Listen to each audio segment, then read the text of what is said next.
Have you ever wanted to bake sourdough without preheating your oven? If you're like me, you've had to meticulously research the only agreed upon expert opinion on how to make perfect sourdough bread and memorize every single step to a T. Just so then you could systematically attempt to break every single rule you learned, because you are a thinking human being with a brain inside your head, and you know full well that there is a million ways to bake great bread. So yeah, if you're like me, you've probably questioned what would happen if you didn't preheat your Dutch oven when you were baking bread. What would happen if you didn't bake nothing in your Dutch oven at 450 degrees for an hour before you even started your bread? The gas bill is through the roof and I'm over here baking nothing, seriously? So yes, most sourdough influencers swear it's of utmost importance to preheat your Dutch oven at 400 to 450 degrees Fahrenheit for about an hour to get that Dutch oven ripping hot. That way when you throw your cold wet loaf in,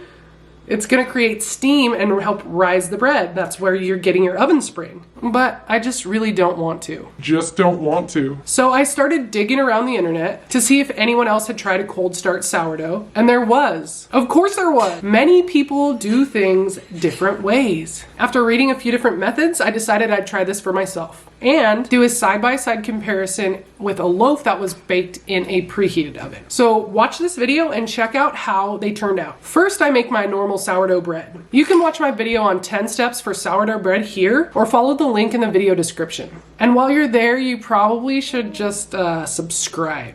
That'd be really nice. So I make the bread, bulk ferment, shape, cold proof, and when it's time to bake, I don't throw my empty, lodged, enameled cast iron Dutch oven into preheat. Instead, I score my loaf, place it in the cold Dutch oven with the lid on, and place that cold Dutch oven into the oven and turn it on to 450 degrees Fahrenheit.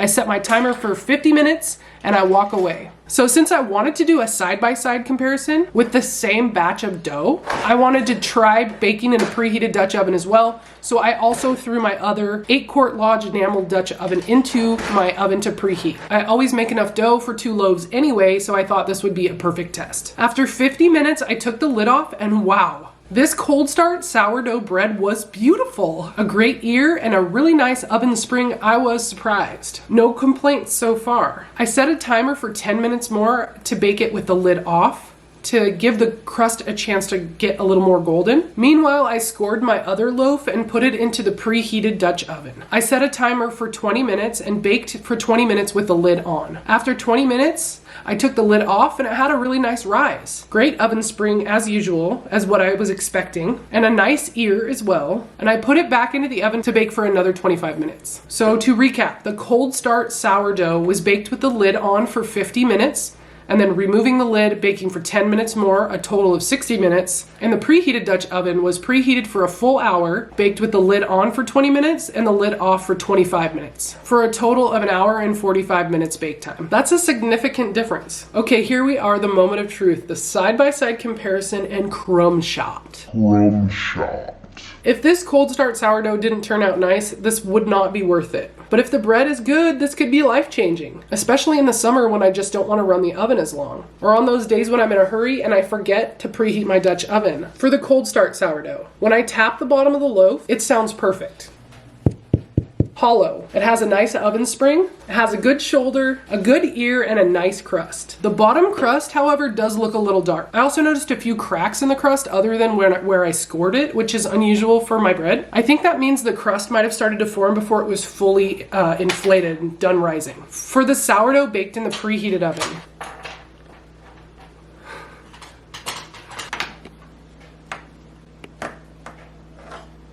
if you wonder what the tapping sound is, it also has a good oven spring, a nice shoulder, and a good ear. It sounds great, but the bottom crust is a little lighter in color. So these both look about the same, but the cold start bread is taller. It has a better oven spring, it rose more. The cold start bread is more tender on the sides, but way darker on the bottom. And for the crumb, both are good. They look like normal bread to me. This recipe was 30% fresh ground rye flour, and 70% strong white bread flour and 78% hydration for you bread nerds out there that wanted to know. This is the crumb that I was expecting and what I was going for. Looking at this side by side, you could really see the cold start bread's crust is darker on the bottom and pretty overdone. It's not great, but it's not a deal breaker. This is still very good. Nothing to complain about.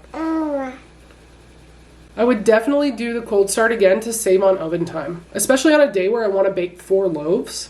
I could throw 2 in cold Dutch ovens to bake and then put the other 2 into the preheating Dutch ovens straight after. Anyway, so you don't have to preheat your Dutch oven to make good sourdough bread at home. Moral of the story here is there are a lot of ways to do things. There are a lot of ways to bake great bread. If you're just learning and you're overwhelmed by all the information, pick one recipe to learn and follow and understand why that works. Once you have a full understanding of it, start to tweak the recipe so it better fits with your skill, equipment, schedule, lifestyle. You do you. And thanks for watching. Please subscribe and like this video. Leave a comment if you have anything to add. And check out my sourdough playlist for more videos. I'm Lanny, and this was Preserving Today.